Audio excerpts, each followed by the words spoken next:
Okay, I just started the recording. It is a little bit before 11 a.m. on Thursday, April 9th. And, yep, that light is solid. Yeah, using new equipment. Gotta make sure we're all set here. Okay.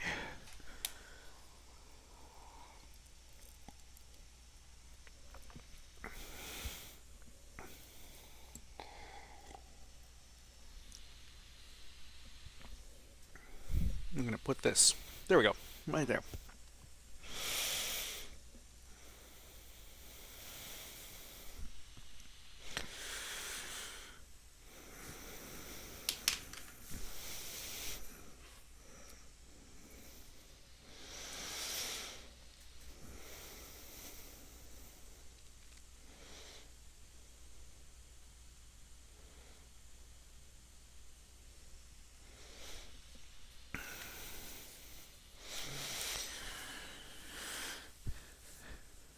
$90. Doing a little volume check. I've got two people signed in. If you cannot hear me, go ahead and let me know if there's a volume problem. And if there's not a problem, you don't need to do anything. I'll just assume in. Okay, thanks. All right, that works too. It wasn't if then, and oh, okay, can't hear me. Is this better if I just speak a little louder? So I've got one yes, one no. Cannot hear. I'm going to mute myself and then unmute. Okay, there we go. Cannot. Oh, can't not. Oh my goodness! I didn't. That's good. It's a good way to. It's fine. I'm not reading it carefully enough, right? I didn't see the double negative. I have been punked. I've been so punked. That was good. Double negation. I should know. I mean, I just couldn't. It's the other monitor over there. It's kind of tiny. That was really good. I'm turning red. I hope your day's been all right. Yesterday, I woke up to an email that said that the credit card that you ordered is on its way. I did not order a credit card, and trying to call Citibank and. I was going through their menu thinking they're like, "What's your credit card number?" Like, I don't have one. And they're like, "Due to high call volumes, whatever." So I kept calling, and right before office hours, I finally got a human, but the way it happened was a complete accident. Like, I accidentally pressed a button and I was in Spanish, and then I was going through the menu options in Spanish. And hey, why not, right? So, I just selected the appropriate options and got to a human, and kindly said in Spanish, my Spanish is not all that great. I'm wondering if it's possible to switch to English. And the person on the phone was very helpful and said, "Yeah, we can do that." Whew. Anyway, that was my day yesterday. I'm still not sorted through the credit card thing, but we'll figure it out. All right, let's talk some things. Thursday, April 9th. Homework 8 due today. I know I'm a little behind in some of these things. I'm going to at least at minimum get some keys posted today, so I'm sorry about that. Both the online quizzes, we're switching to a format with online quizzes that's going to be helpful using Gradescope, but it turns out that online quizzes in Canvas, for the picture, when pictures are uploaded, I have to download each picture to each question for each student. There's a lot of for alls there, separately. There isn't quite a rubricing system that works question at a time in Canvas. You can do it entire quiz at a time. So it's going to be a process for grading. So I apologize. I'm gonna try to get as much done as possible this weekend. Okay. Anyway, please turn in homework 8, and then homework 9. I posted it about 2 hours ago. It is available. You can do it after today's class. I would say, here's the thing. We're on day 4 out of 6 in section 4.8, but we finish the section today in principle. We will cover everything. So as soon as you can, please read through the entirety of section 4.8. Do an active and thorough read. My intent for next week, Monday, Tuesday, is to stay in the section and to review the most challenging parts of it. But all the concepts we will have covered by the end of class today. Just a reminder, office hours are still happening. Just sign in the same way as for class here. If I try to do this off the top of my head, I think it's Mondays starting at 5:30, Tuesdays at 2:15 I think is the start time. Wednesdays and Thursdays the start time is 1:10. All right. Let's not start with the definition of function. I think we've done that enough, and you can look back. I'm going to start with this note when defining a function f, let's say that has domain x and codomain y. You must ensure. Now, this might sound a little strange. This comment will be kind of more useful in about 2 weeks, but I just need to state it now, and then I'll remind you of it later. But you have to ensure that whatever you're saying f of x needs to be, that has to be an element of the codomain, right? Like for all x in domain capital X. So every time you have a thing in the domain, the way that you describe the rule must produce something that is in the codomain. If the output that you're trying to describe is not in the codomain, you've got a problem. So here's a small example to show. Here's an example showing how the problem might occur. So if somebody writes, let f be a function where the domain is a set of integers and the codomain is a set of rationals. Okay, they're doing a good job of saying domain and codomain, and then they're going to describe the rule. Let's say with rule, and we'll do it formula based. So f of x is equal to square root of x squared plus 1. Let's say somebody writes what's in this box. Now it looks like they're following all the principles of domain codomain rule, and they are. But this is still a problem. So why is writing this? Why does this get a sad face? So this is a problem. I'll write that is a problem. Because the warning that's being introduced right now isn't being followed. So it's a problem because, for example, 2 as an input,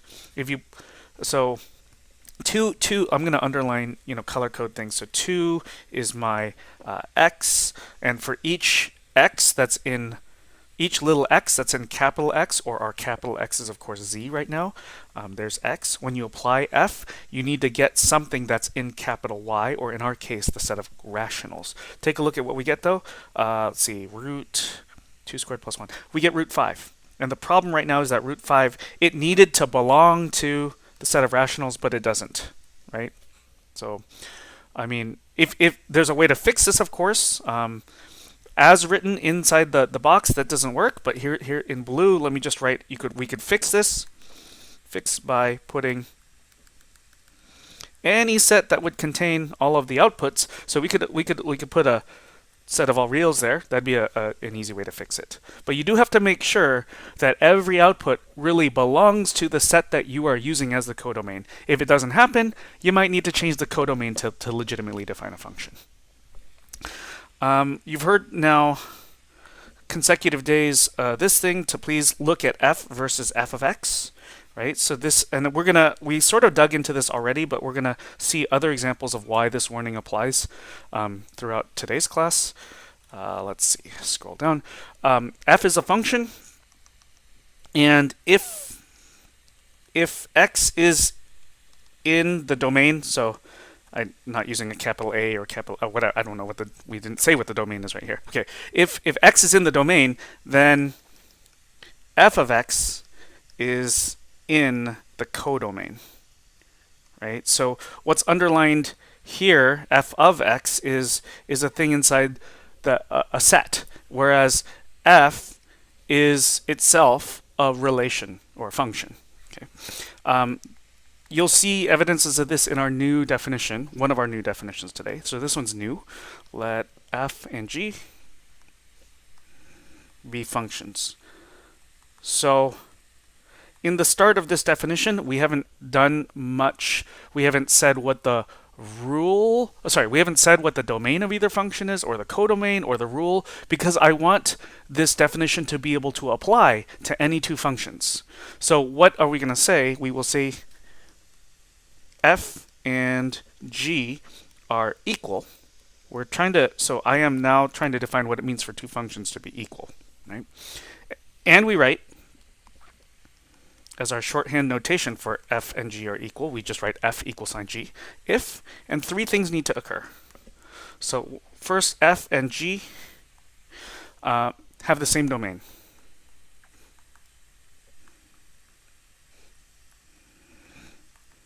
Okay, that's how part one officially should end, but I'm going to, because I need reference to it a little later to clarify some things, I'm going to, let's call, if f and g both have the same domain, let's say that capital A is the domain of f and capital A is the domain of g.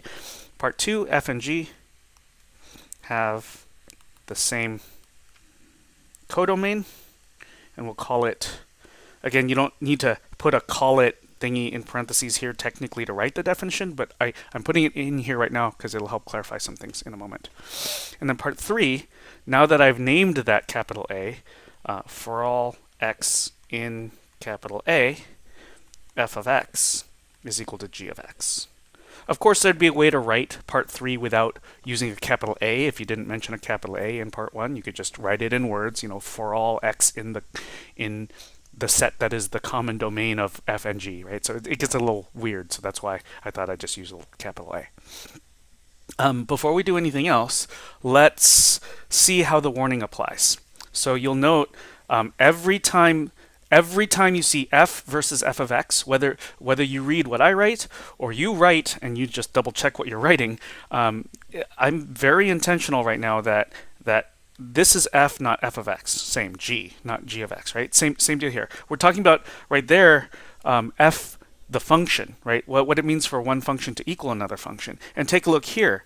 F of x, right, underlined down there. I should use a new color for that. I'm going to use blue here.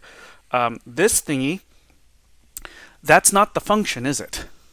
Right? F of x is an element of the codomain. What do we call the codomain? B here, right? So this equation here, this is a statement of equality about elements in capital B. This is about things in B being equal, to be kind of informal about it. Whereas over here, this is our notation for two functions equal. This is a convenient new shorthand notation for functions being equal. So if you just treated f the same as f of x, then you're going to run into some problems with what this is trying to say. So this definition looks maybe a little painful because it's got three parts, but it's actually not so bad because, look, if you remember that to fully define a function, you need to specify three things: domain, codomain, and rule. That's what the three parts here are trying to accomplish, right? It's like f and g. They're just any old functions when you read up to the first sentence, but for these two random functions you're looking at to be equal, they need the same domain, same codomain, and part three is essentially saying same rule, right? If you are looking at an input called x, f and g have to provide the same output. So that ends up ultimately being same rule. So that's sort of the easy way to remember what's going on with the three parts. I'll pause, see if we're doing all right, and see if there's any questions.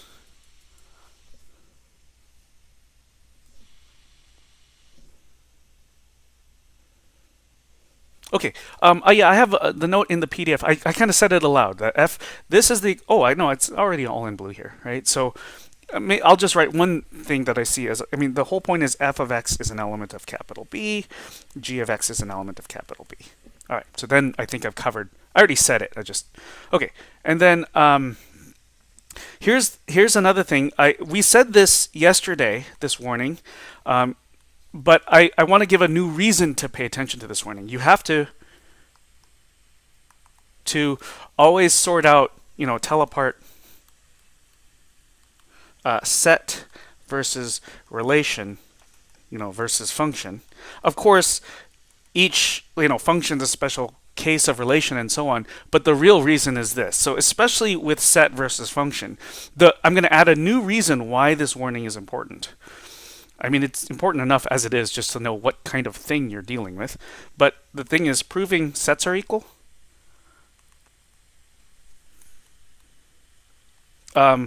Like, how do you prove, how to prove the set S is equal to the set T? Well, you got to prove S is a subset of T, and you have to prove T is a subset of S, right? Whereas proving functions are equal,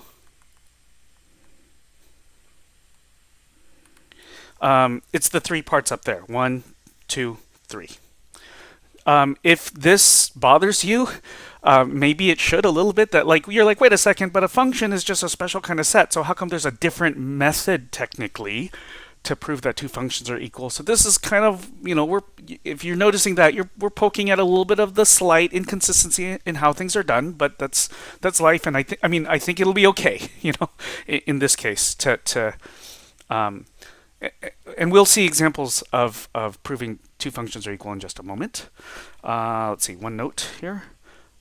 This we've heard it, but I should move this earlier in my notes next time. To fully define a function, you have to state the domain, three things, right? Domain, codomain, rule.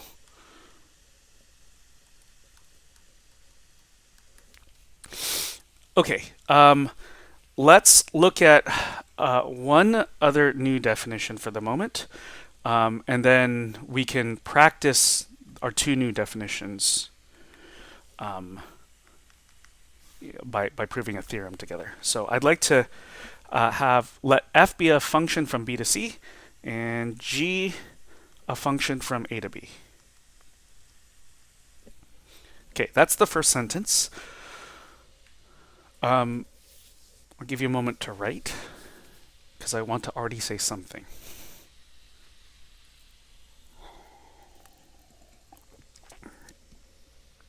I'll scroll up just a moment and look at the note that was at the bottom of the previous page. To fully define a function, state domain, codomain, rule. And you should maybe go, what the hell? You got two functions here, f and g, and you did state the domain and codomain, but you didn't state the rule. And that's true. This definition here, it's meant to apply no matter what rule f has, no matter what rule g has. So that's why in this definition, I'm not saying a rule in addition. So like, there are times you need to fully, I guess the point is to say there are times you need to fully define a function, and there are other times when there's a level of appropriateness of not fully defining something so that it can apply in more situations, right? So here, the definition we're about to introduce is meant to apply whenever you've got two functions and the domain of, let's call it the first function, is the same as the codomain of the second function. So what we're defining here is the composition. So the rules are arbitrary is the question. Yeah, in the sense that f better have a rule. Like, the point is, arbitrary in the, okay, if by arbitrary we mean that f and g just are random things, like random number generators, we don't mean that. But what I mean is, if to try to clarify the question, Lindsay, is it's like, if, excuse me, I'm gonna mute for a second. I gotta cough. Okay. All right. So what I mean is, like, there's some specific function f. Domain is b, codomain is c, and there is a rule. Like, there's a fixed rule for that function, and then there's another function g. There's the domain a, codomain b, and that function g has a rule. If you fully have two functions defined that satisfy those properties, then you can apply this definition. But if somebody has a different function b than you do, a different function f than you do, but that function has domain b, codomain c, and a different rule from the function you're looking at, they could take their function f and your function g and still apply this definition. So I hope that clarifies from a little thought experiment when this would apply. Well, I think we'll see in just a moment. The composition composition of f and g is the function. So the name of the function is f circle g. So the name of the function is like 3 symbols long, right? So it's f, a little circle like that, g. If I remember right off the top of my head, that symbol you get by _circ in not in Google. What's the thing? LaTeX? Oh my goodness. All right. So if now here's the funny thing is this function whose name is f circle g, I'm going to tell you its domain, codomain, and rule. So domain A, codomain C, defined by. So I'm going to tell you its rule. The rule for this function is, well, first I should write the name of the function, and I'm using parentheses just so that there's some clarity of what's going on. What does it do to an input called little a? What it's going to produce is f of g of a. So this composition is familiar conceptually, but as far as making it this precise and very, very like detail-oriented and clear, this level of detail might be new, or not might be, but it is new. The funny thing that's going on here is I'm specifying the rule for this new third function, the composition, in terms of the rules for f and g, even though they weren't provided in this definition itself, right? So the point is, you've got a specific function f and it has a rule. You've got a specific function g and it has a rule. Then you do this process here, right? Like you take little a, you apply g to it, so you get an output that happens to be, of course, in capital B. And then you take that element from capital B. Okay, good thing that's the domain of f, and then you apply f to it, and that's what we're going to assign. That's the input a is going to be assigned whatever that is. In the function f compose g. Just a warning, people try to do all kinds of funky things of writing very, very strange formats of things. So I wouldn't write f of g. I think that's, I get that people are trying to probably look at this over here, this f, but it's f of g of a. But I don't think this should be written, as a replacement for f circle g. I mean, just especially when people write, I've seen people in tech write things like f, the word of, g, and then write parentheses a, and this, let's not do that, right? Like this is, if you mean this, you should type something like f circ g, parentheses a, something like that. Would you say f aloud? Yeah, how would I say it aloud? I tend to use the word compose. I usually say f compose g. Thanks for that question. I don't actually, I should find out what some of my colleagues say. I never took a class like Math 225 because it was only, at my institution, it was only taught in the fall. It was optional for math majors, and it conflicted with marching band rehearsal. So I just kind of taught myself by reading a book this subject area, so I don't know what people actually say for the symbol, but I usually just say f compose g.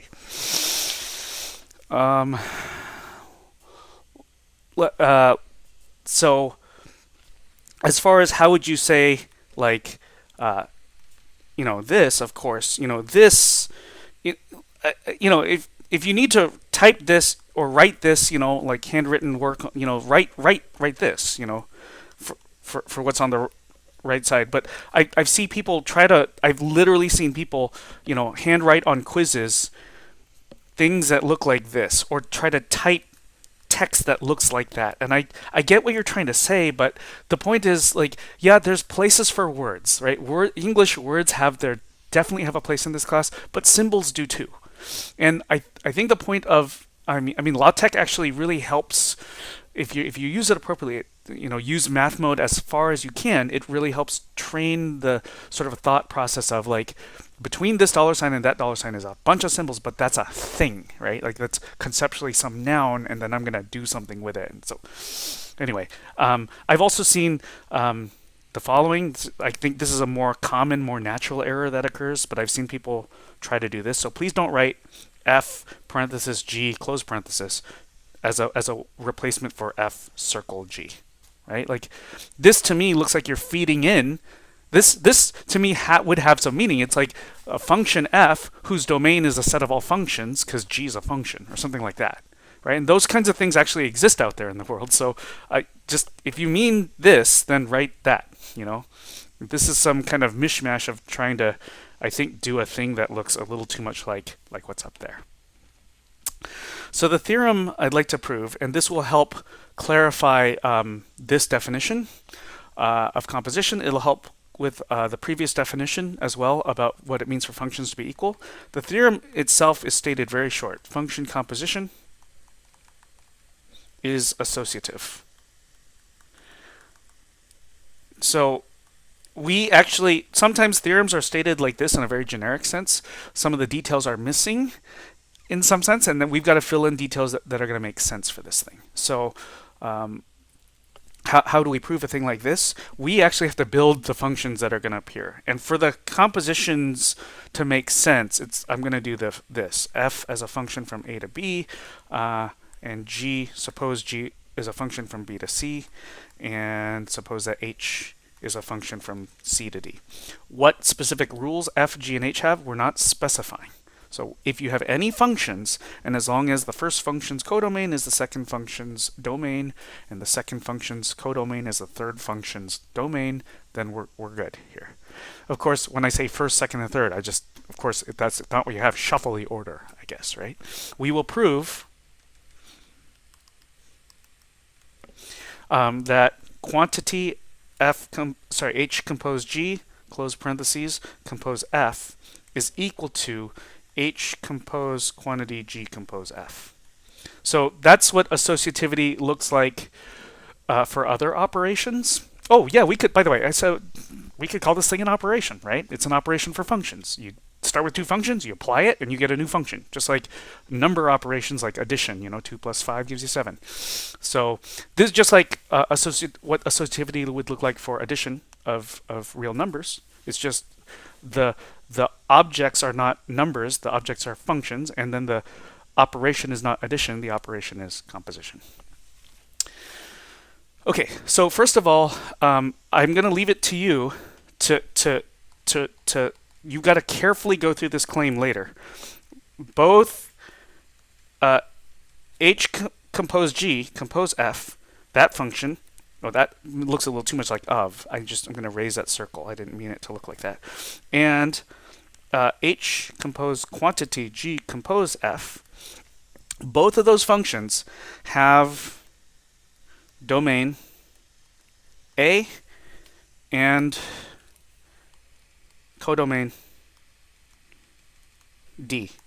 I'm not going to go through this right now. I need you to actually go back and go up to the definition here later, not right now, and look at, like, I know there's here's the thing. I know that there's an F and a G here.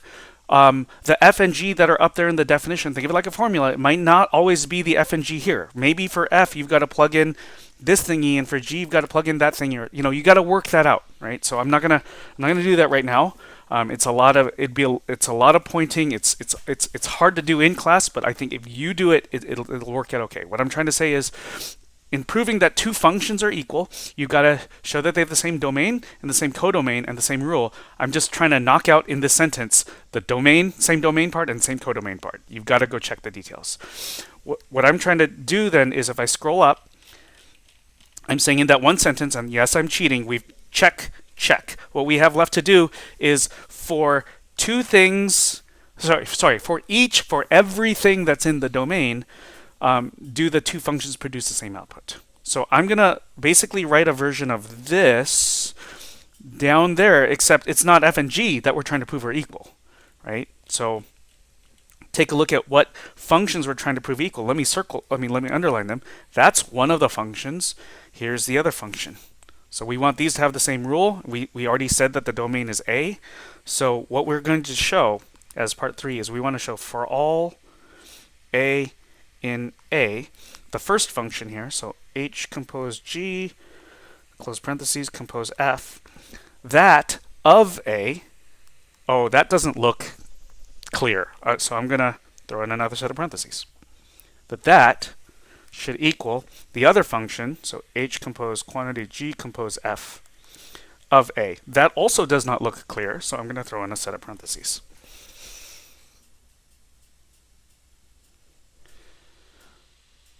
So I'm going to pause and see, are we, I'll write one thing down, that this right here, this part, of course, there's a for all in front. We better take care of that. Please don't ignore the quantifiers if they're there. But this, at least past the comma, we have an equation, and this is an equation, or an equality, about elements in the set D. Is that fair? Right? Because if we already said that the codomain for each of these functions is capital D.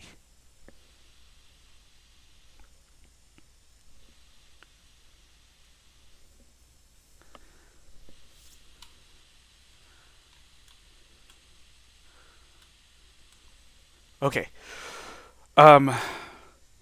So this is what part 3 is for us. We're just kind of plugging in pieces from the definition earlier. Now, there's a way to do this where you don't introduce new letters, but I think it becomes confusing if you don't do the following. So let's do this. I think it's going to help us out. I'm going to introduce J. I'm defining J to be H compose G. Think of this like a U substitution is the general idea.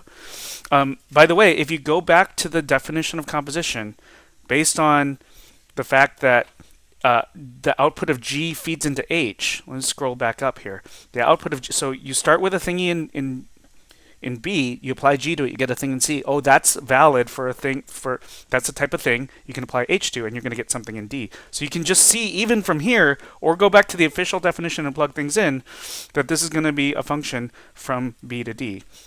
I'm also going to define K is just going to be useful to have the letter around as G compose F, and if you go back and look, this ends up being a function from A to C. So the point is, this statement that we want to show here, we are going to translate it as we want to show for all A and A. Now take a look. I'm going to replace this H compose G here just with a J.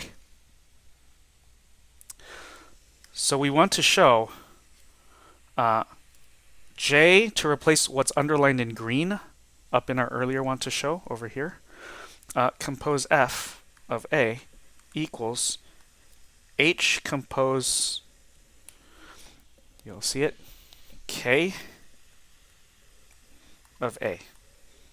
Take a look at how the two want to show lines, the one up here, the one down there, say the same thing. All that happened was substituting the H compose G with a J and substituting G compose F with a K, because that's how I define J and K, because I think it's going to be convenient to do. That's all.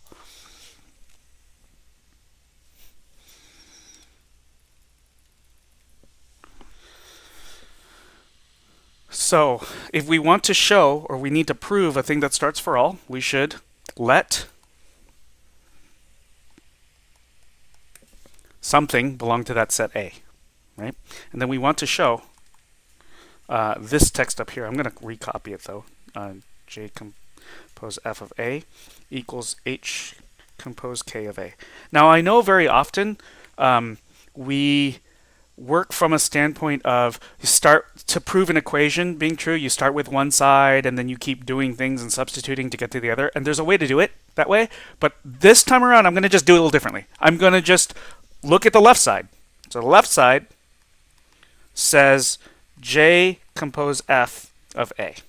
And I'm going to write that, I'm going to simplify it, so to speak. And then separately, a new paragraph, not new paragraph really, but like somewhere else, next line down, I'm going to look at the right side and simplify that. And I'll show that they simplify the same way. That's all. So this, based on the definition of composition, we know how the rule works. It should be J of F of A. Okay, but then you can replace the J. Let me just scroll up one line. J, we said up here, was defined to be H compose G, so that J can be replaced with H compose G F of A.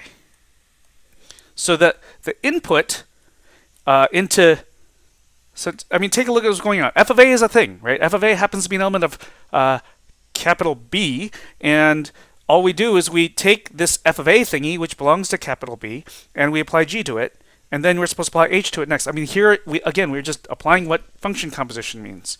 What I'm trying to say is from this step to the next, it's like the thing that it may be conceptually challenging, but it's the thing that I would want my college algebra students to do, to say that this is, okay, we start with this input, that's F of A, we should apply G to it, and then we should take that and, because we're doing composition, apply H to that.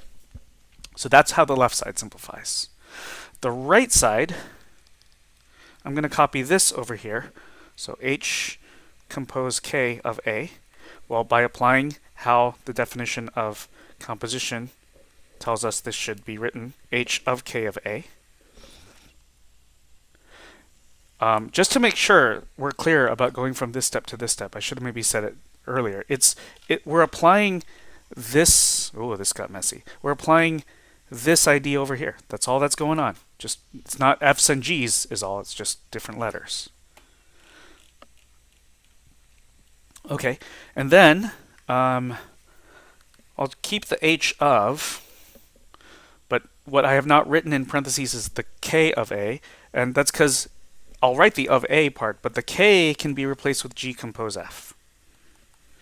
And then I'll write the H of again, but then in here, so I'm going to underline maybe in red things that are the same. So K of A became G compose F of A, and that's almost the direct copy of what's up there. It's G of F of A. So take a look. These are the same. H of G of F of A. So that, we'll say, completes the proof.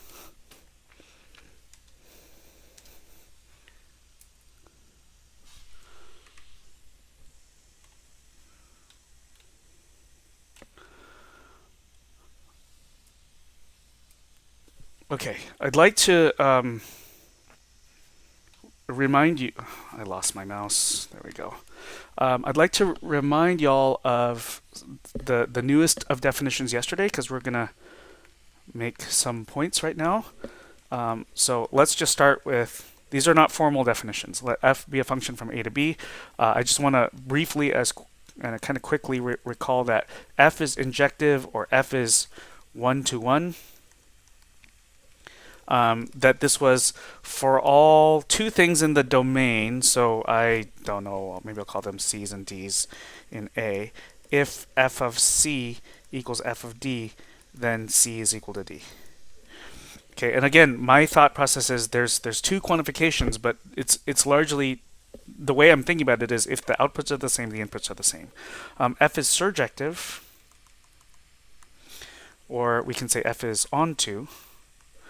And this translates into for all things in the codomain. So I can use a B here. For all little b and capital B, there exists a thing in the domain, little a and capital A, such that f of A is equal to B.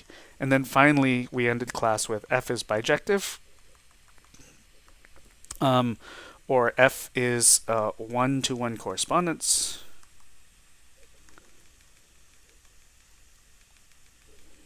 And this is just, f has to be both of the previous things, right? So f is injective and surjective, and f is surjective.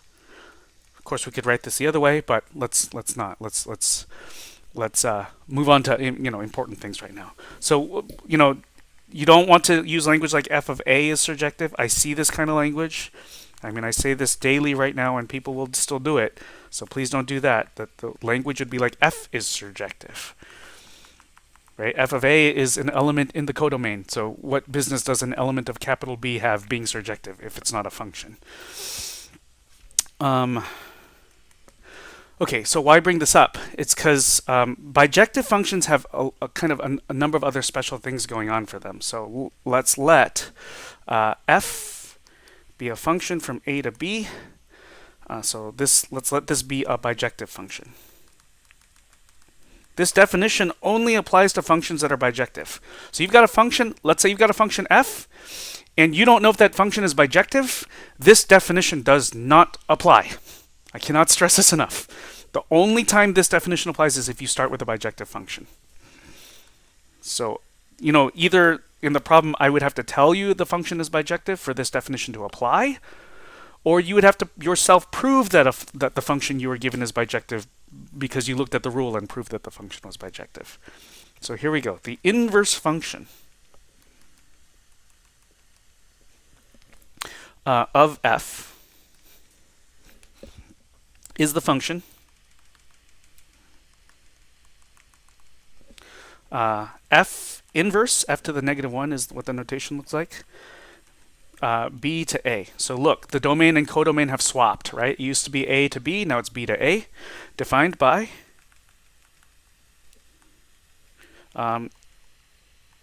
f inverse. I'm going to specify the rule in the notation of a relation. So ordered pair BA as you run through ordered pairs AB belonging to F. Okay, this is in that running set like notation. So every time you have an ordered pair AB that's an F, you just switch the order of the coordinates, and that's going to be an ordered pair that belongs to the inverse function. The whole point of this, if you want to translate what's going on here a different way, this might look a little more familiar from previous math classes. F of A equals B if and only if F inverse of B is equal to A. So let's dig into a couple examples. I'd like to note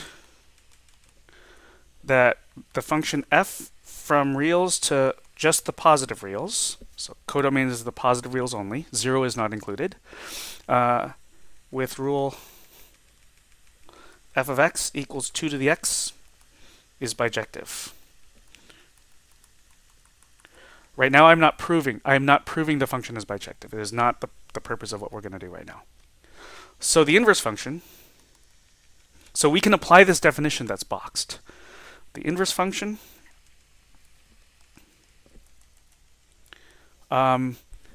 f inverse, swap the domain and codomain. So now the domain is a set of positive reals.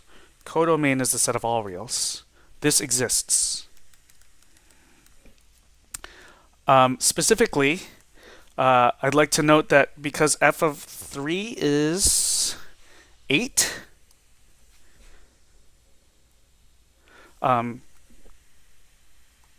right? You just plug in 3.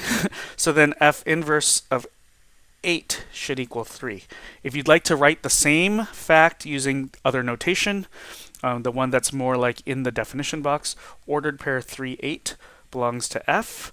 So ordered pair 8, 3 belongs to f inverse.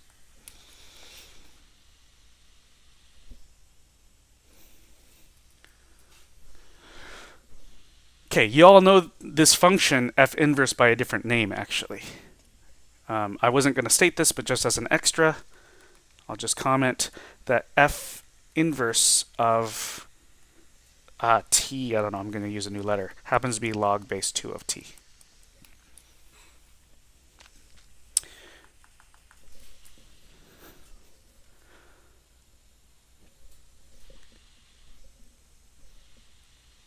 Okay, example, I'm going to have the function g from r to r, so that's both the domain and codomain, and here this function has rule g of x is equal to x squared plus 10.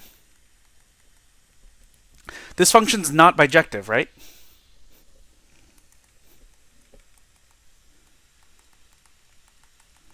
Remember, bijective requires that the function is injective and surjective. This function's not injective. It does not pass the vertical line test. It's not injective because it does not pass the horizontal line test. Right? You draw this parabola that's shifted up 10 units. There's plenty of horizontal lines that go through the graph in 2 places. This function's not just not injective, this function is not surjective either. Can you think of elements of reals, I'm pointing to the correct one over here, you can think of elements of reals that don't actually serve as, they're not outputs of this function, right? Like 9.9 is not an output, because you take that parabola and you shift it up 10 units. All the stuff below y equals 10 never ends up as an output.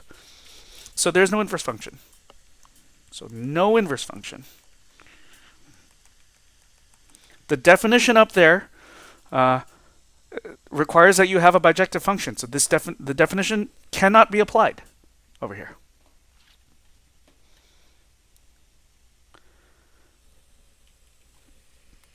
Example, h from reals to reals. And the rule h of x is sine of x is not bijective.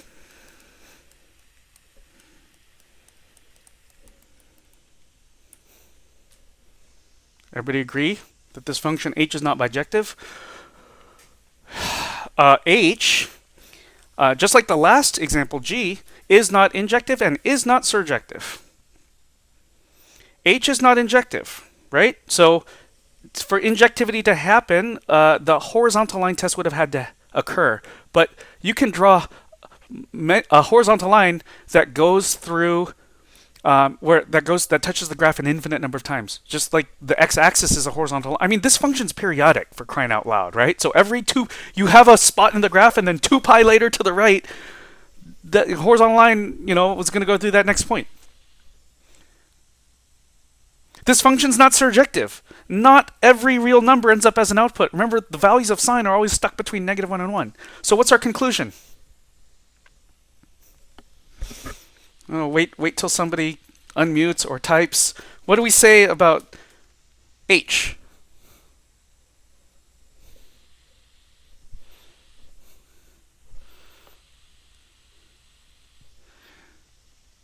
Does h have an inverse?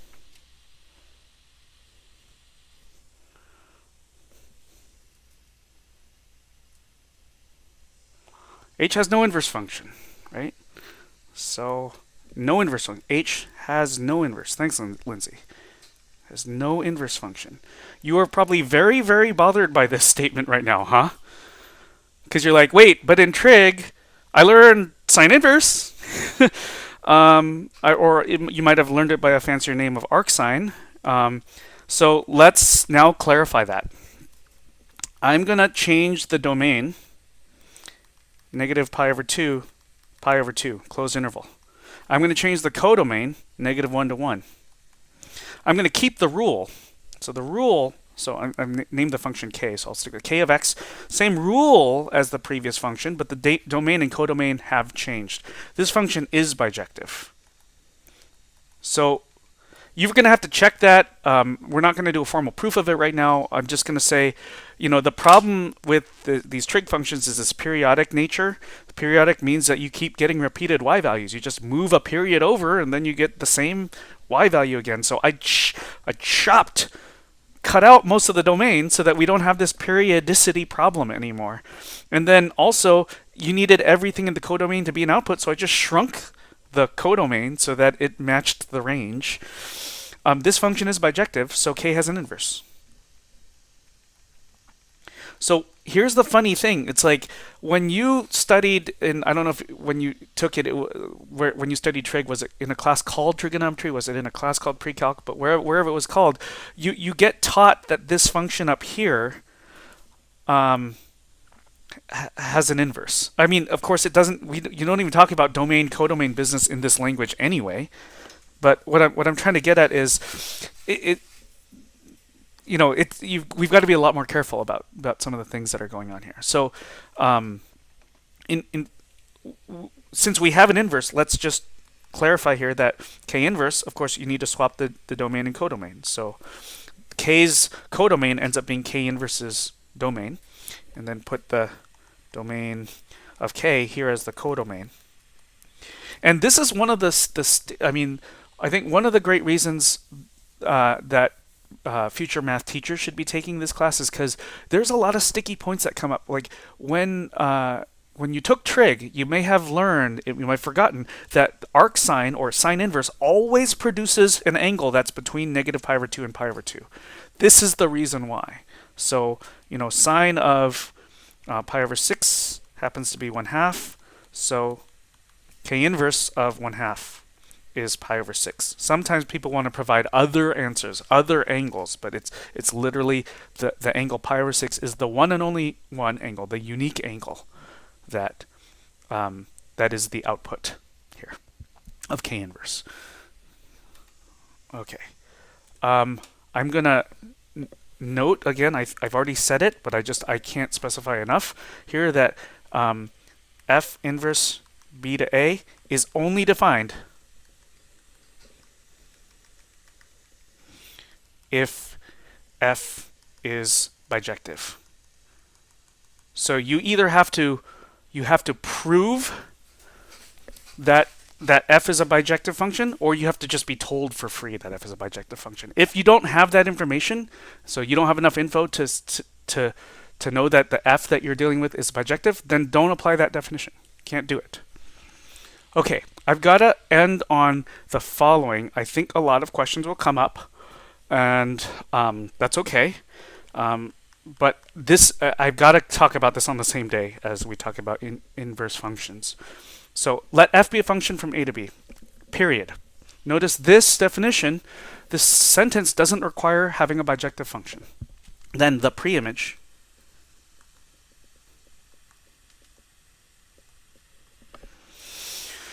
of little b in capital B is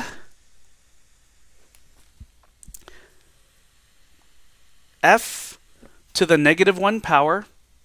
You did not hear me use the I word, I-N-V-E-R-S-E. I did not say that word. F to the negative 1, a b in parentheses, equals a in a, which satisfies the property that f of a is equal to b. There's a new definition. This is preimage. Do not use the word inverse.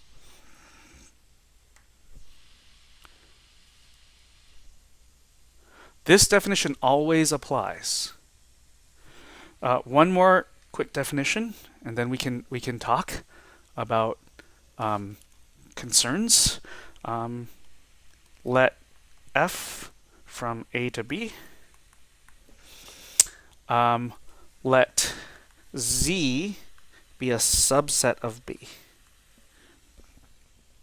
Then the preimage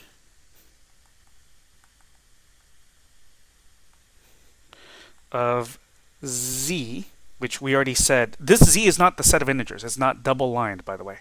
So the preimage of z, subset of b, I'll just repeat that language here, is, okay, I did not say inverse. I'm going to say preimage. The preimage of z equals the set a and a satisfying the following property. There exists a b in z such that f of a equals b. So it looks rather similar to the previous thing, but we had to include a quantifier to make this all work out.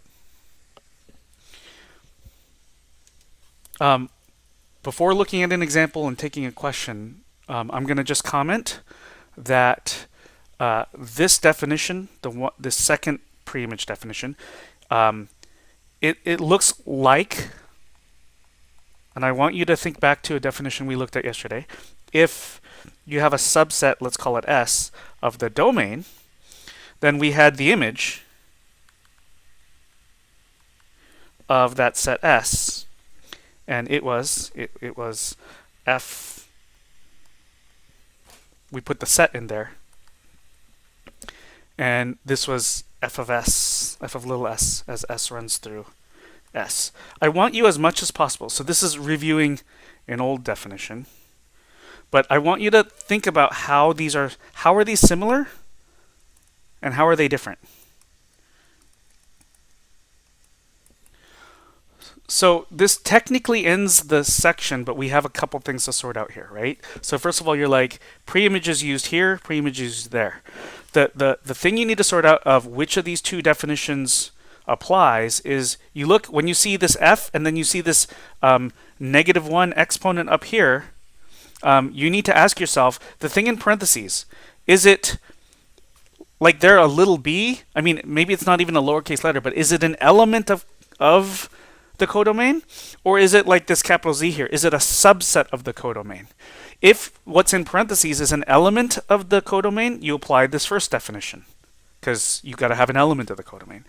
If what's in parentheses, like this capital Z here, happens to be a subset of the codomain, then you have to apply the second definition. So there should never be a confusion of which of these two definitions applies, right, between these two. The bigger issue is, you may notice, it's tempting to want to call this thingy inverse. Don't do it. And you might say, this is rude because the previous thing we looked at looks like it has very similar notation. I agree it does, but this is what just about all the books in the area write it this way. This is perhaps the most confusing thing all semester long. And we're going to deal with it. Like, we're going to deal with the fact that the notation is inconsistent. And it'll be okay. Like, but you've got to sort out when you have a function, this definition, you've got an element of the codomain.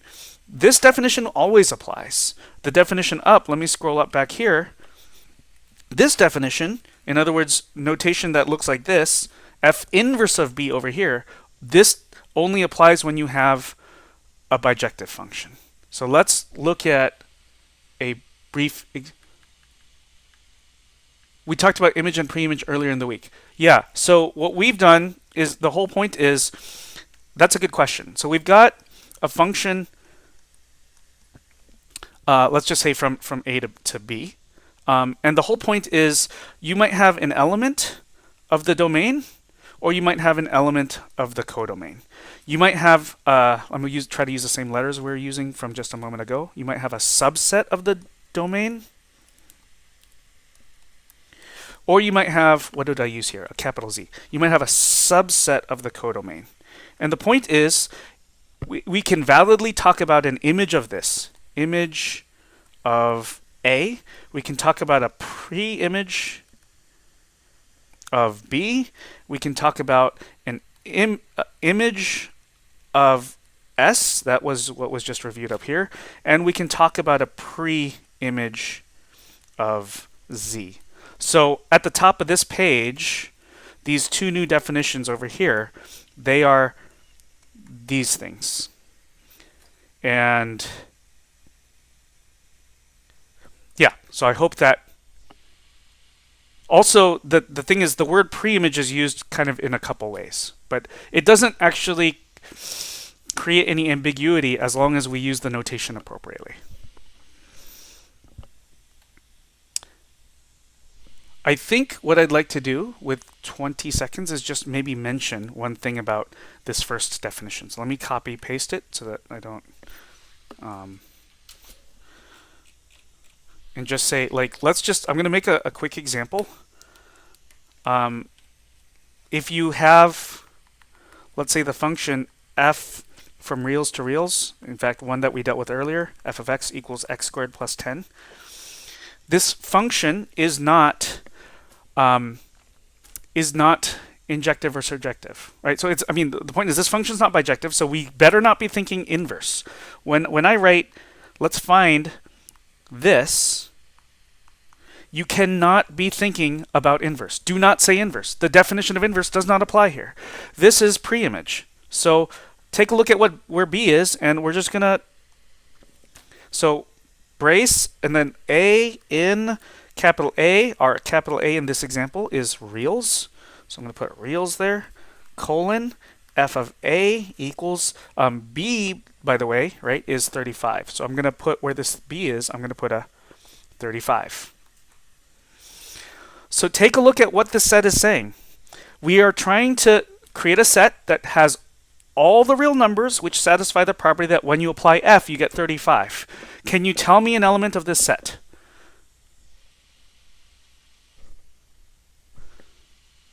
Five. Thank you, Jasmine.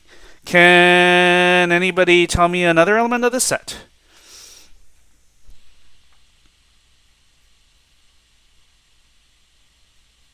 -5. Thank you, Lindsay. Those are the only two elements in the set. Among real numbers that you can apply f to and get 35 as a result, The only two possibilities are 5 and -5. Therefore, even though this way of writing the set is totally appropriate and it almost matches the way it was worded in the official definition, so that we can process what's going on, it helps if we write this out in a much more casual, not casual as in less formal. This is totally formal. It's totally correct, but it's like it's very intuitive. It's very intuition building to write it as, hey, in this specific function, we know that the set has cardinality 2, so let's just write out what the two elements are. Monday, Tuesday, my plan is to have you.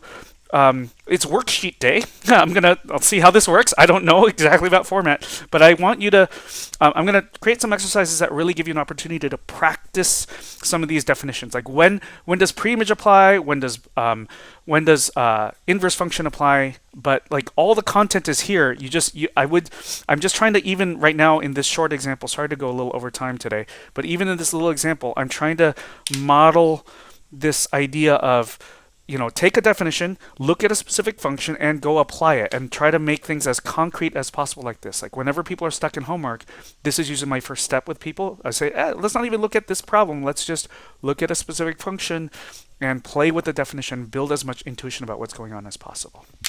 All right. See you for office hours, perhaps. And again, please turn in today's homework and then think about next week's homework ASAP.